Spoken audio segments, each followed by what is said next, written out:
Bienvenue sur le podcast Les Chercheurs. Je suis Hélène Belly, j'interviewe des femmes et des hommes qui se sont penchés à fond sur un thème, une idée, un concept, au point d'y consacrer des années de leur vie, voire leur vie entière. Je m'intéresse à eux comme sujet, tout autant que leur objet d'étude. Qu'est-ce qu'ils ont à nous apprendre de plus qu'on ne sait pas ? Au fond, écouter et comprendre leur passion, c'est ce qui m'intéresse et je souhaite le partager avec vous. Si vous avez envie de poursuivre le voyage initiatique dans la tête et les pensées de ces chercheurs, leurs publications seront évidemment mentionnées dans le lien de ce podcast. Très bonne écoute à tous.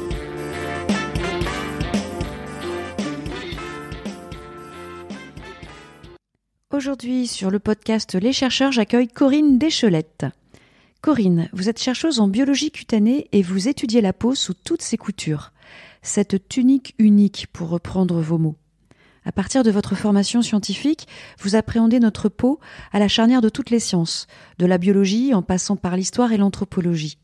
En 2020, votre essai littéraire « La peau est une œuvre d'art en soi » obtient le prix Suzanne Raflé de Chevagnel, du groupement des écrivains et écrivaines médecins.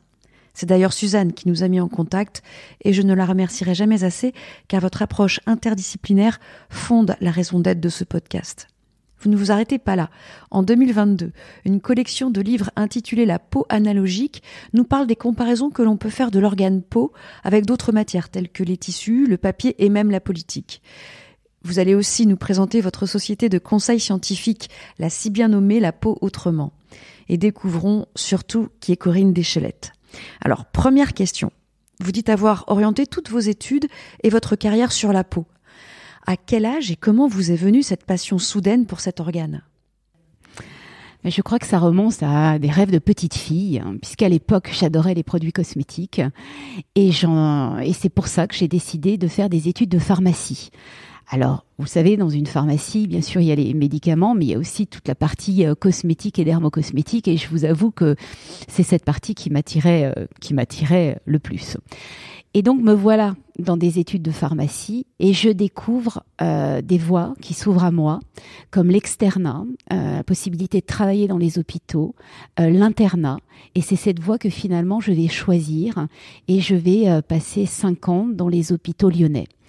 Et c'est dans ce cadre que j'ai eu une opportunité énorme de rejoindre le laboratoire des substituts cutanés, qui était un laboratoire de pointe qui développait de la peau artificielle, que ce soit pour soigner les grands brûlés ou pour faire des tests cosmétiques. Donc vous voyez Hélène, quelque part je rejoignais mon rêve de petite fille et je retrouvais l'univers cosmétique par le biais de la biologie cutanée et de la peau. Et à partir de là, ça a été objectif peau. J'ai continué, j'ai décidé de faire un doctorat en biologie cutanée en parallèle de mon internat en pharmacie. Ce qui veut dire qu'à l'époque, vous devez rejoindre un DEA et ensuite faire des travaux de recherche pour obtenir votre thèse de doctorat. Donc, tous ces travaux de recherche, je les ai faits dans ce laboratoire des substituts cutanés.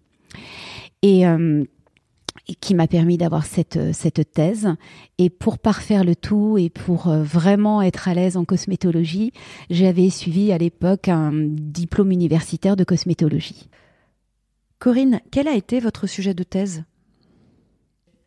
Alors, sans surprise, la peau. Donc, en fin de compte, j'ai dû réaliser 2 thèses, une pour le doctorat en pharmacie, une pour le doctorat en sciences. Donc, la thèse de sciences était était vraiment à l'époque un sujet d'actualité puisque l'interdiction de tester des cosmétiques sur les animaux venait de tomber et là il y avait vraiment un effort de recherche pour des techniques alternatives, c'est-à-dire tester la peau in vitro. Et donc la peau artificielle qui était développée dans ce laboratoire lyonnais prenait tout son sens et j'ai eu l'immense chance de participer à la mise au point d'un kit de peau reconstruite in vitro pour tester les cosmétiques. Et en plus de pouvoir, après cette thèse, assurer un transfert de technologie dans une entreprise qui elle-même va aller réaliser ces tests. Et pour ma thèse de pharmacie, elle était orientée plus clinique puisqu'il s'agissait de traiter tout ce qui était traitement des grands brûlés par de la peau artificielle. Alors peut-être que vous ne savez pas, mais la peau est un organe vital, hein. Je ne cesse de le redire.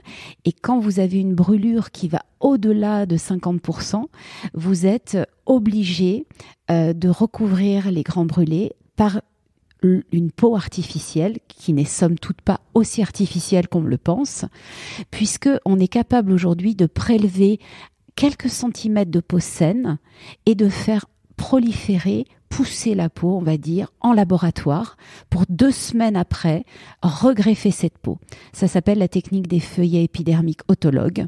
Et donc, c'est dans ce cadre-là que j'ai fait ma thèse de pharmacie. Justement, revenons sur cet organe que l'on porte tous les jours. Je crois qu'on le méconnaît. Ah, la peau, oui, je crois que vous ne regarderez plus la peau comme avant. C'est vraiment un organe fabuleux. Alors, loin de moi de vous faire un cours de biologie cutanée parce que tellement il y a de fonctionnalités, de structures, ce que j'aurais envie de vous dire, c'est que biologiquement parlant, bon, tout le monde le sait, il y a 3 couches, hypoderme, derme, épiderme. Mais pour moi, cet épiderme, c'est vraiment quelque chose qui cristallise toute la complexité de la peau. L'épiderme, cette couche si mince, est en fin de compte le support de la fonction barrière de la peau, puisqu'en son sein, il y a des kératinocytes, qui sont ces fameuses cellules de l'épiderme. Et vous savez quelle est leur vocation, Hélène, de ces kératinocytes ?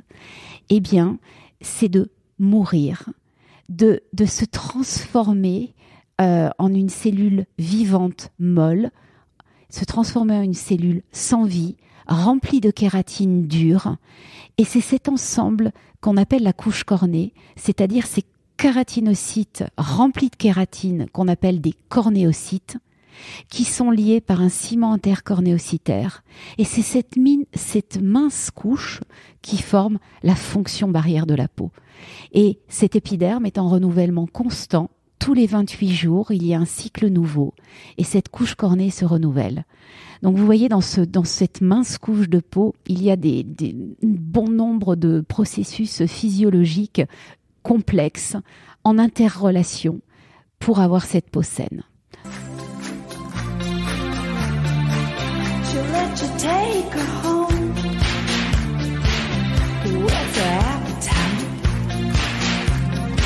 She'll lay you on the throne. She got Betty Davis, she'll take a tumble on you, roll you like you were dice, until you come out blue. Comment justement se crée, comment naît la peau ? Comment est-elle née ? Ah, la peau, c'est une belle histoire, une naissance, je dirais, symbolique. La peau prend son origine dans l'ectoderme, qui est un feuillet embryologique commun avec celui du cerveau. Peau et cerveau ont la même origine embryologique, pour le dire autrement, ce qui vous éclaire peut-être sur le lien intime que la psyché peut avoir sur la peau et inversement. Donc la peau naît de ce feuillet et se développe avec ces 3 couches que je viens de vous décrire. Mais elle reste immanquablement liée à notre psychisme, à tel point qu'on parle de peau psychique. Et ça, c'est tout le travail de Didier Anzieux sur le moi peau, qui vous montre l'importance de la peau physique en tant qu'enveloppe pour votre intégrité psychique. Alors si vous me permettez, j'explicite pour les auditeurs, vraiment très schématiquement, tout ce travail du moi peau, c'est de montrer que les caresses de la peau des nouveau-nés sont absolument nécessaires pour avoir une structure psychologique solide, à tel point que les personnes qui ne sont pas stables ou qui ont des problèmes psychologiques, voire psychiatriques, on parle de peau trouée. Donc bien sûr, c'est l'analogie avec la peau psychique, mais le fait de ne pas avoir été caressé, de ne pas avoir été... que la peau n'a pas été assez sollicitée, structurée dans l'enfance, vous voyez, se répercute sur le psychisme. Et ça, pour moi, c'est assez fabuleux. Quels sont les rôles de cette peau ? Enfin là, vous avez évoqué en partie une des fonctions. Vous disiez aussi tout à l'heure qu'elle a une fonction de barrière, de défense. Ah oui, alors la peau, elle a la multiple fonction. Je crois, et faisons peut-être l'exercice ensemble, chercher un organe dans le corps humain qui a une fonction biologique, telle que je viens de vous décrire, une fonction psychique, on l'a vu tout de suite, mais également une fonction sociale, parce que la première chose que l'on voit chez une personne, c'est sa peau, et on en tire tout de suite des conclusions, inconsciemment. Et elle a aussi une fonction culturelle très importante, qui est différente en fonction des pays. Alors justement, sur votre site, j'ai vu que vous aviez étudié les pratiques de soins de peau dans près de 75 pays. Et c'était au cours, je présume, de votre expérience auprès du groupe Pierre Fabre. Oui, effectivement, j'ai eu dans ma carrière chez Pierre Fabre, j'ai vraiment eu l'opportunité de travailler avec l'ensemble des équipes internationales et notamment j'ai pu travailler avec les filiales qui étaient installées dans 75 pays. Il s'agissait pour moi quand vous travaillez avec des pays différents, donc des cultures différentes, tout d'abord d'appréhender les bases culturelles pour bien comprendre la peau, les soins de la peau et je dirais même la pratique de la dermatologie. Et donc cette richesse culturelle, j'ai voulu à chacun de mes déplacements, à chacune de mes missions sur place, en garder un souvenir. Et j'avais équipé mon téléphone portable des premiers petits microscopes qui pouvaient s'adapter sur les mobiles. Et j'ai immortalisé quelque part, j'ai pris des photos de peau de personnes de chacun de ces pays. Mon but étant de garder en photo la couleur de peau qui est en fonction des ethnies, qui bien sûr.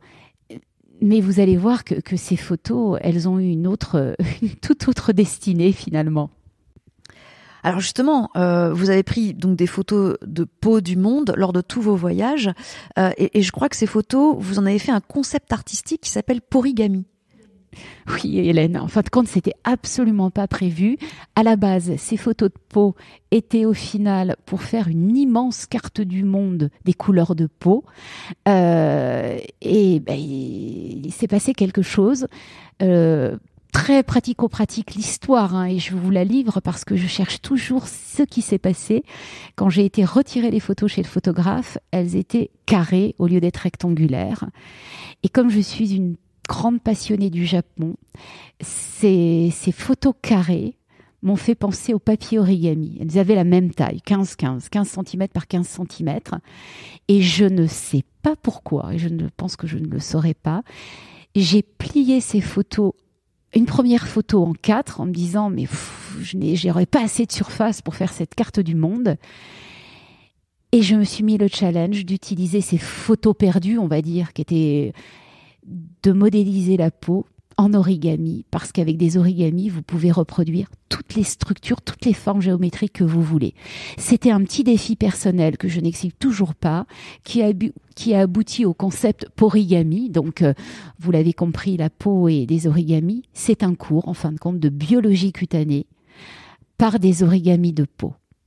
Qu'est-ce que vous cherchiez à démontrer, même si vous disiez justement ne pas savoir pourquoi vous en arrivez là parce que quand vous me parlez effectivement de ces photos prises de peau à travers le monde, et vous parliez aussi de peau sociale, on se dit que finalement la peau n'a pas de couleur, que c'est une construction sociologique et culturelle, qu'on fait des distinguos entre les peaux blanches, les peaux noires, comme si, et à travers l'histoire et l'esclavagisme, on se dit que les peaux blanches sont plus pures, les peaux noires sont impures, mais tout ça, ce sont bien des constructions finalement culturelles, parce qu'en termes de biologie cutanée, il n'y a pas de différence. La peau a le même usage.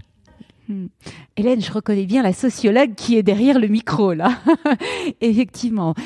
Non, pour vous répondre, il y a des différences biologiques entre une peau plus foncée et une peau plus claire. C'est une histoire de mélanine en différentes quantités et qualitativement différentes. Donc, on ne va pas expliciter le process de mélanisation de la peau, mais à travers ces photos de peau, ce que j'ai voulu vraiment montrer, en tout cas moi c'est ce que j'ai ramené de ces voyages, c'est l'importance de la peau dans chacune des cultures.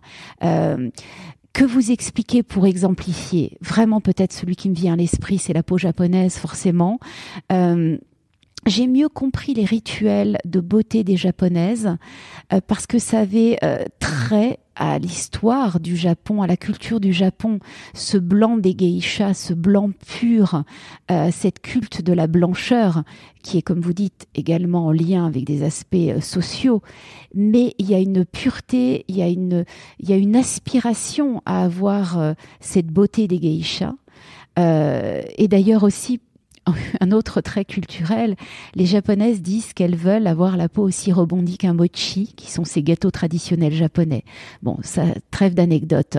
Elles ont un rituel qui maintenant est beaucoup plus connu et très utilisé maintenant en Occident, mais qui, il y a quelques années, était encore méconnu. C'est le rituel du layering, avec des couches successives pour traiter la peau, avec entre ces couches, un produit symbolique qui s'appelle la lotion hydratante. On trouve ce geste de soin que dans la culture japonaise. Et c'est un geste de transition entre le nettoyage et le soin. On prépare sa peau à recevoir un soin.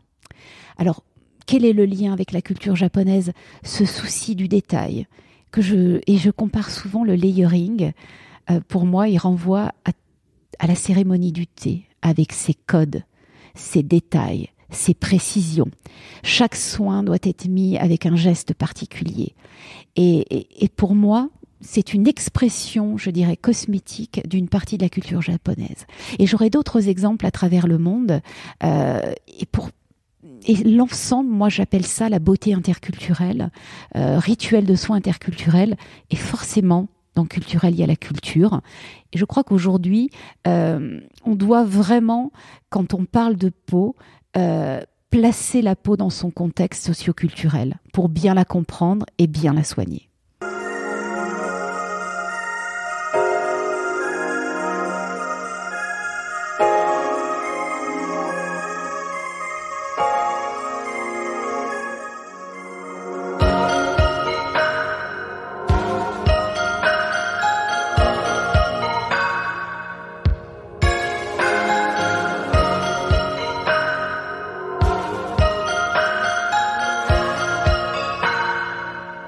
Quel est selon vous le meilleur rituel de peau pour bien soigner la peau, la rendre éclatante, la révéler? Quel est-il? Alors, si on veut faire le lien avec le Japon, figurez-vous que le Kobido, qui est le massage facial japonais, est maintenant assez pratiqué en France, dans ces centres d'esthétique. Le Kobido, qu'est-ce que c'est? C'est un massage qui stimule mécaniquement la peau. Et l'explication physiologique derrière tout ça, c'est en stimulant, en pinçant votre peau, vous stimulez vos fibroblastes, qui sont les cellules du derme, qui sont relativement quiescents, c'est-à-dire, je dis pas endormis, je dis quiescents, mais enfin ça veut dire pareil. Et le fait de les stimuler, vous stimulez leur synthèse de collagène et d'élastine. Donc, voyez, le Japon vient jusqu'à nous, même dans les pratiques culturelles.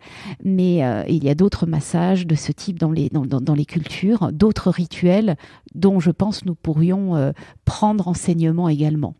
Mais quand vous êtes à l'étranger, il y a vraiment ce culte de la beauté française. Ça, et il y a vraiment aussi un rituel qui est peut-être imaginaire, imaginé de la beauté de la femme française et par-delà de sa peau et de ses soins. Et c'est pour ça aussi, je crois qu'il faut souligner que les plus grandes marques cosmétiques sont françaises. Est-ce qu'il y a une différence de peau selon que l'on soit un homme ou une femme et au-delà de ça, est-ce qu'elle est transgenre du coup, cette peau? C'est la première fois qu'on pose cette question, Hélène, elle est très intéressante. Alors, la peau, moi je dirais avant tout, elle est unique et générique. On a tous une peau avec cette même structure, mais chacun a sa propre peau. Et ça, c'est fascinant. Je ne dirais pas qu'elle est unisexe, et je vais vous expliquer pourquoi. Parce que vous avez des petites différences anatomiques entre la peau féminine et la peau masculine. Je vous donne juste un exemple. On dit que la peau masculine est un peu plus épaisse, comprend un derme plus épais et un petit peu plus rougeote. Excusez-moi, j'en viens au pigment de la peau. Les hommes ayant une microvascularisation dermique, microvascularisation cutanée plus dense, le sang circulant dans ces vaisseaux confère au teint une tonalité un tout petit peu plus rouge. Ça, c'est des études. Donc, vous voyez, petite différence peau masculine, peau féminine. Et pour en revenir à votre question, la peau est-elle transgenre ? En tout cas, il y a aujourd'hui une dermatologie des transgenres qui vous montre que ces process hormonaux pour que la personne se sente en harmonie avec son sexe, son sexe biologique, plutôt son sexe... son orientation sexuelle, excusez-moi, eh bien, ces traitements hormonaux vont avoir des impacts sur la peau, avec des peaux qui deviennent très grasses, des acnés. Et là, il y a vraiment une dermatologie spécialisée pour accompagner la peau des transgenres. Ça, c'est vraiment passionnant. Et pour reprendre le concept artistique de Porigami, vous l'associez aussi à un concept d'art médical. Vous pouvez nous l'expliquer ? Oui, alors je vous ai dit que tout était parti d'une anecdote, de photos, d'un challenge, de modéliser la peau en origami. Ça m'a dépassé ce projet et en fin de compte, j'ai exposé à la demande de l'ESDR, qui est l'Académie européenne de recherche en dermatologie, une exposition Porigami qui retraçait la biologie cutanée. Donc vous aviez toutes les cellules modélisées, kératinocytes, mélanocytes, cellules de Langerhans, toutes les structures de la peau, face à des chercheurs sur la peau, dont je fais partie, et c'était extrêmement bien accueilli. Derrière ce travail que j'appelle pédago-artistique, est-ce de l'art, est-ce de la pédagogie, c'est une autre manière de parler de la peau.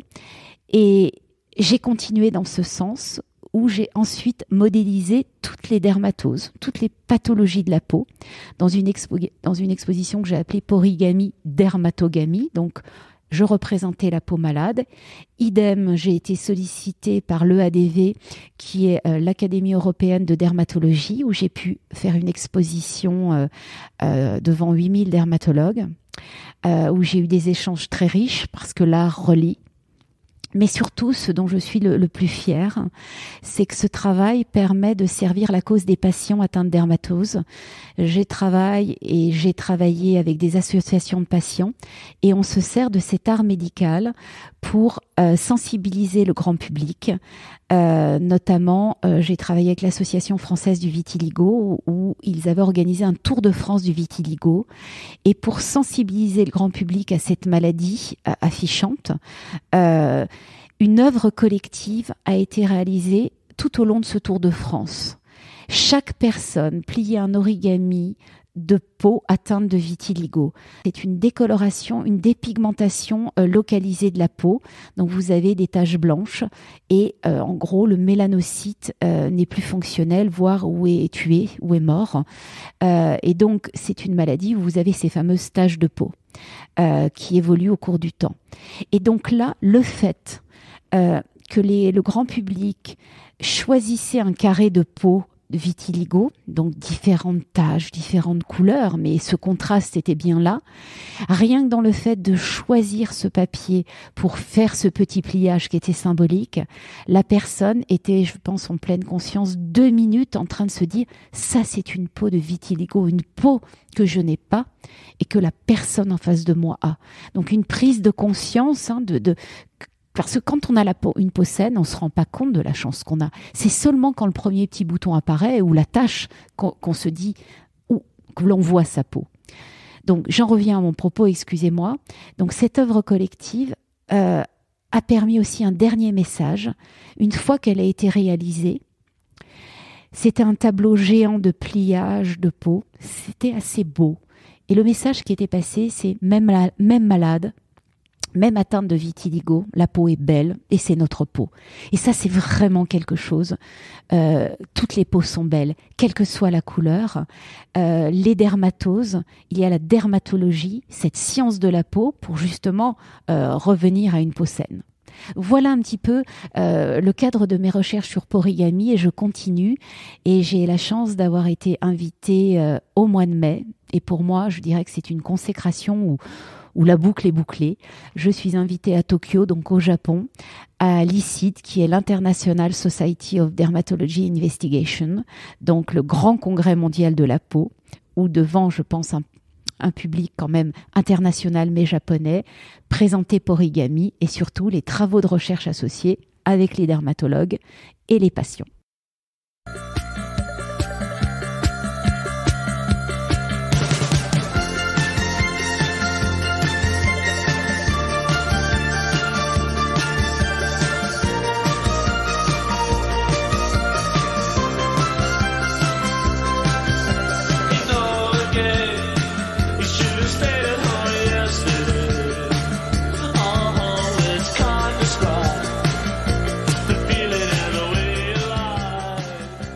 Vous me disiez justement que vous vouliez continuer à réapprendre le japonais. Vous avez déjà commencé? Alors, la peau est toujours ma priorité. En deuxième, vous l'avez compris, c'est le Japon. Le japonais, j'ai appris les 2 alphabets, hiragana et katakana. Je fais une petite pause, mais c'est prévu. C'est prévu, Hélène. On va remonter le fil du temps parce que, ok, là, vous nous avez parlé du Japon et cette actualité récente qui est la vôtre. Mais la peau se lie à travers l'histoire et le 16 février dernier, vous avez donné un cours au musée du Quai Branly à des archéologues et des médecins. Alors, quel était l'objectif de ce cours?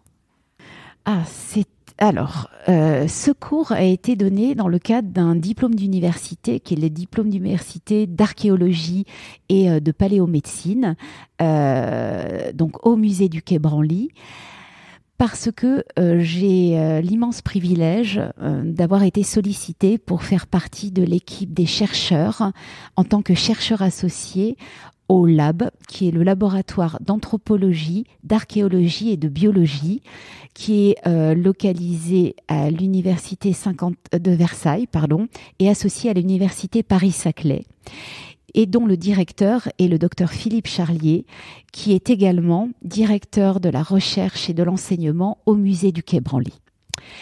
Et donc, ma compétence peau, mais purement biologie de la peau, manquait dans ce laboratoire et je porte un regard exclusivement cutané sur des peaux anciennes, que ce soit la peau des momies, la peau picturale des tableaux anciens ou des bas-reliefs romains, ou la peau qui est dessinée sur les vases antiques grecs. Et donc c'est dans ce cadre que j'ai parlé de la peau ancienne à ces archéologues et ces médecins qui se destinent vers des carrières médico-légales.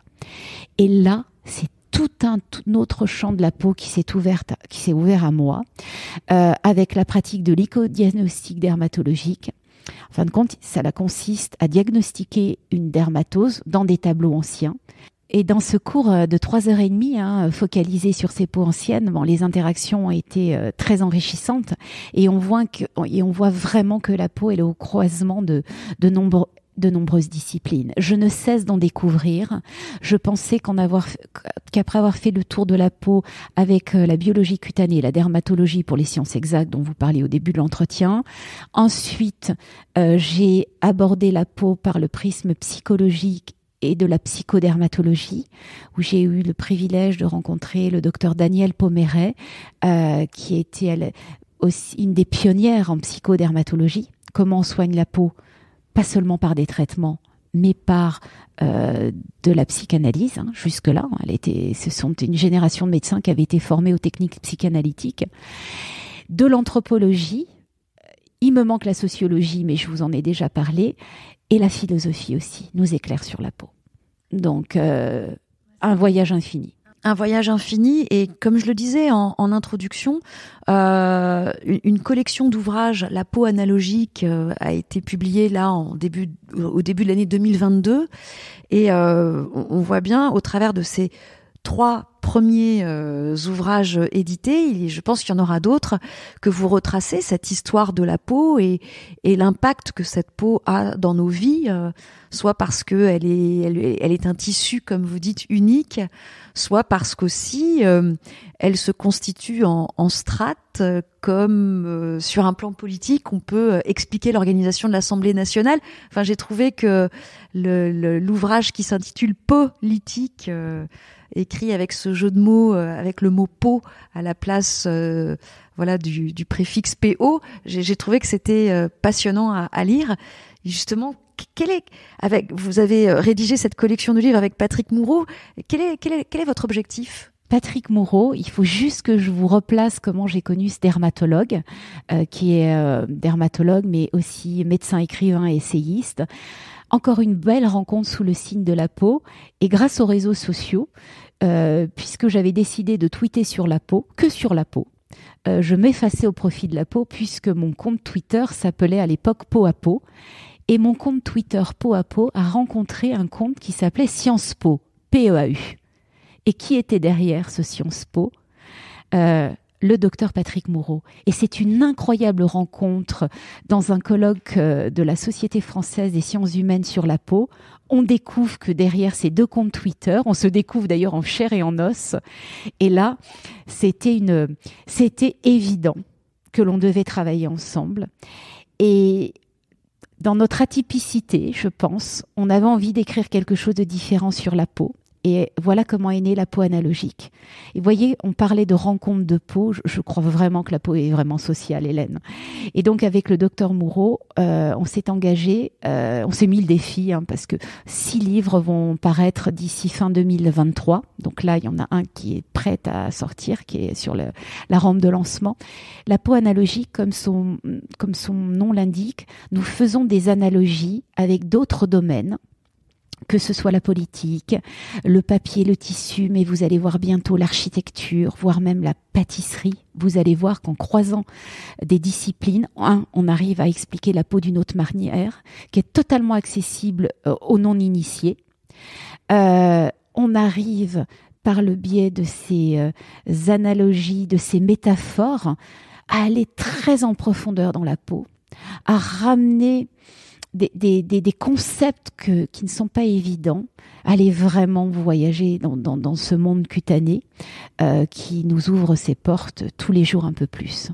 Donc cette collection, elle se veut aussi participative, c'est-à-dire qu'on invite le lecteur à poursuivre notre travail analogique. Donc soit le lecteur nous écrit, soit j'ai voulu utiliser les nouvelles technologies dans la peau autrement, dans la section la peau analogique, j'ai un petit chatbot. On recueille vos idées parce qu'on a le projet après d'écrire le livre des livres avec tout ce que nous auront dit les gens. Et ça, c'est fascinant puisque on pensait avoir fait le tour d'un domaine. Eh bien, quelqu'un en vous écoutant vous donne une autre clé, une autre voie à explorer. Ça, c'est la peau, cette infinitude de la peau.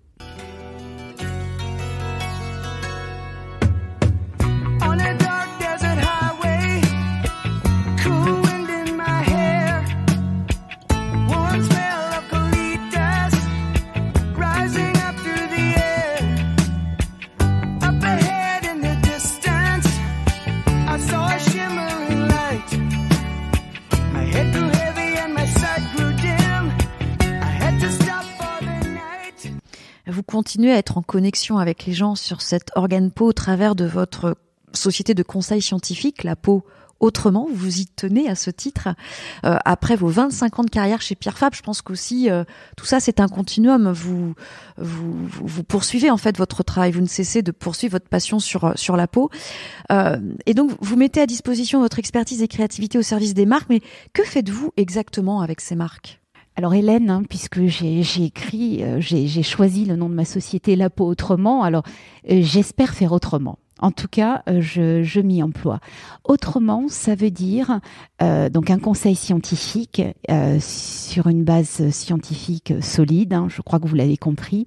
Mes 25 ans d'expérience chez Pierre Fabre ont été excessivement formatrices. J'ai eu la chance de commencer ma carrière en tant qu'attaché de direction et conseiller scientifique de Monsieur Pierre Fabre lui-même, le fondateur, une école de vie, une école de rigueur qui m'a ouvert, de par ma formation scientifique, à tout le monde du marketing. et qui a développé ce réflexe ou cette aptitude technico-marketing. Comment être au milieu des sciences et du marketing pour mieux expliquer dans les deux parties le produit cosmétique, ses effets. Donc oui, effectivement, après 25 ans de carrière chez Pierre Fabre, de très belles années, il m'a semblé évident pour moi que je devais continuer mes investigations aussi bien dans le domaine de l'art que de l'écriture, que de l'exploration de sciences, et ceci n'était plus compatible avec mon emploi du temps et mes missions. Et c'est pour ça que j'ai créé cette société avec, mais vraiment ma grande conviction qu'on peut aujourd'hui, même si tout a été dit sur la peau, en parler autrement. Et les marques que j'accompagne me font confiance et on arrive à bâtir des projets nouveaux, novateurs, avec la peau au centre, et on arrive à faire rayonner les produits de ces marques parce qu'on parle de la peau différemment. Donc vous voyez, c'est toujours un échange. La peau est un lieu d'échange finalement. Un échange de compétences, de points de vue au service de la peau, au service des produits cosmétiques qui prennent soin de la peau et qui sont beaucoup moins superficiels qu'on peut le croire. Et je voudrais qu'on puisse conclure cette interview par une question que je pose à toutes les chercheurs et toutes les chercheuses et tous les chercheurs. Est-ce que vous pourriez résumer votre voyage d'exploration personnelle et scientifique en un seul mot ou en plusieurs mots? Quel serait-il? Incroyable peau qui m'ouvre et continue à ouvrir une infinitude de domaines que j'explore avec appétence, vous l'avez compris, des rencontres de gens qui chacun ont envie de faire rentrer leurs connaissances en connexion avec ma connaissance de la peau, et ça aboutit sur des projets concrets. Ça aussi, c'est important de le souligner. Comme récemment, j'ai travaillé avec une anthropologue américaine. Je n'avais cesse de savoir si le grand public considérait la peau comme une enveloppe ou un organe. Nous avons fait une enquête anthropologique multiculturelle. Ça, vous l'avez compris, que la valence culturelle, elle est d'emblée présente. Et encore des gens pensent que la peau n'est qu'une enveloppe, un organe de deuxième catégorie. Et c'est fascinant. Donc, encore plein de champs explorés en connexion avec d'autres personnes spécialistes du domaine. Je crois que c'est connexion, interrelation, infinitude, passion et énormément de plaisir. Hélène, je voudrais juste terminer sur une citation qui me tient à cœur et qui finalement guide un petit peu tout mon parcours. Tout se résume à la peau. C'est une citation de Marc Gendron, qui est un philosophe écrivain canadien, dans un de ses romans qui s'appelle Le blanc et le noir. Ah, merci Corinne pour ce merveilleux voyage que nous venons de faire avec vous au centre de la peau. Et comme vous le disiez, maintenant je ne vois plus la peau comme avant. Je la vois autrement. Encore un infini merci à Suzanne Raflet de Chevaniel de nous avoir mis en contact. Hélène, à bientôt et peut-être pour un projet ensemble. Hein. D'accord ? Au revoir. Merci d'avoir écouté le podcast Les Chercheurs. Épisode à partager si le cœur vous en dit. Je dirais même plus, à liker pour que sa vie soit longue. Merci d'avance pour vos appréciations étoilées qui feront grandir le podcast et son concept. À très vite pour de nouvelles aventures avec les chercheuses et les chercheurs.